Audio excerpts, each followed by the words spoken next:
आप देख रहे हैं दैनिक कड़क बिहार टाइम्स, निष्पक्ष और निर्भीक, आपको रखे सबसे आगे। कैमूर जिला सीपीआई एमएल नेता अशोक बैठा ने कहा कि जमीन सर्वे में बहुत बड़ी धांधली किया जा रहा है और आवास सहायक द्वारा पैसा लेकर आवास का सर्वे किया जा रहा है। जो लोग सुखी संपन्न हैं वो पैसा दे रहे हैं, उनका सर्वे किया जा रहा है। जो लोग गरीब हैं, पैसा देने में सक्षम नहीं है, उनका सर्वे नहीं हो रहा है। एक चीज का विषय है, गरीब परिवार लाभ से कल भी वंचित थे और आज भी रह जाएंगे। कैमूर से अजय कुमार की रिपोर्ट। माननीय सीपीआई एमएल नेता अशोक बैठा जी हैं। मैं इनसे जानना चाहता हूं, जिस तरीका से पूरे बिहार राज्य में सर्वे का काम चल रहा है, वो सर्वे जो आवास सहायक सर्वे का काम चल रहा है, आवास सहायक लोग गांव-गांव जाकर सर्वे कर रहे हैं। लोगों का कहना है कि जो लोग सुखी संपन्न लोग हैं, पैसे वाले हैं, वो पैसा दे देते हैं तो उनका सर्वे हो जा रहा है, और जो लोग पैसा नहीं दे पाते हैं उनका सर्वे नहीं हो पा रहा है। तो इसके बारे में कैसे जानकारी मिलेगा, मैं नेताजी से जानना चाहता हूं कि नेताजी, जिस तरीका से लोगों का कहना है कि सर्वे गलत तरीका से किया जा रहा है आवास सहायक द्वारा, तो इस पे क्या आप कह सकते हैं? देखिए, ये तो गवर्नमेंट की पॉलिसी का फेल्योर माना जाएगा, क्योंकि सरकार अगर चाहे तो वो गरीबों को एक साल में सबको आवास दे सकती है, आवास या भूमि जिसके पास नहीं है। लेकिन ये सरकार देना नहीं चाहती है, चाहे जिसकी भी सरकार रही हो बिहार में।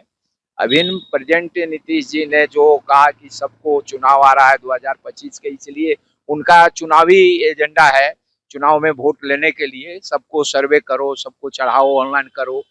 ये कहना चाहता हूं कि इनके तो एक तो बिहार में पूरी जो है सिस्टम करप्ट हो गया है, भ्रष्ट हो गया है। वो पूरा के पूरा अगर देखेंगे तो कमीशनखोरी और घूसखोरी में तब्दील हो गया है, और अंकुश नहीं है बिहार सरकार का। बिहार सरकार के माननीय मुख्यमंत्री का कोई अंकुश नहीं है। वो एकदम बिल्कुल, वो खुद अपने शरीर भी अब उनके ठीक से नहीं रख पाते हैं, तो उनको अब क्या कहा जाए। बाकी ये है कि इस आड़ में कैमूर जिला का जो अभी तक कई रिपोर्ट आया है कि जो लैंडलेस है, जो एकदम जिसके पास अपना जमीन नहीं है, उसकी सर्वे में छोड़ दिया गया है। दूसरा है कि जिनके पास अपना आवास नहीं है, उस आवास विहीनों को भी सर्वे में, वो क्योंकि पैसा वो दे नहीं सकता, उसके पास तो हैंड टू माउथ है, कमा खाने वाला है, तो पैसा जिसके पास नहीं है उसका जो है वो साइड में छोड़ देता है सर्वे में। ऐसा कई लोग आरोप लगाए हैं।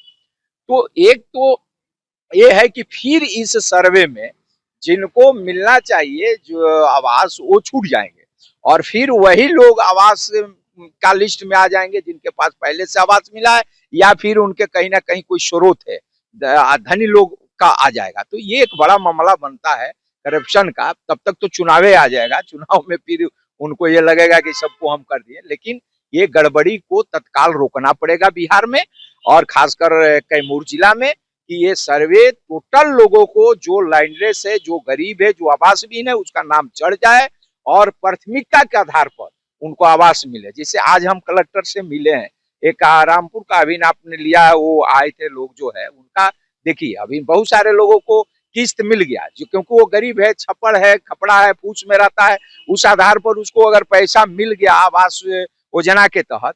लेकिन जब उसको बनाने की बात आई तो स्टेट लाइन पर है, बिहार सरकार पर है, हर छवर पर है, तो उस आधार पर वो वहां जमीन पर बन नहीं पा रहा है।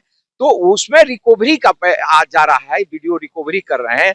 रिकवरी ना करके उनको चाहिए कि सबसे पहले जो गरीब है उसको आवास अगर लाभ मिल गया है तो उनको आवासीय भूमि भी दे दे, आवासीय भूमि प्राथमिकता के आधार पर देके, और आवास उसे आवंटित हो गया है उसका आवास बनवा दे। ये चाहिए।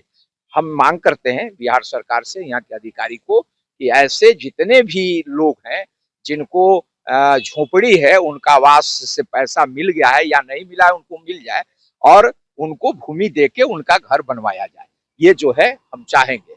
अगर ये नहीं होता है तो फिर तो हम बड़ा आंदोलन करबे करेंगे। हम लोग तो लगातार आंदोलन कर रहे हैं, आंदोलन से ही हम लोग लाल झंडे वाले आगे बढ़ते हैं, चाहे आंदोलन से ही हम लोग पहचान में है।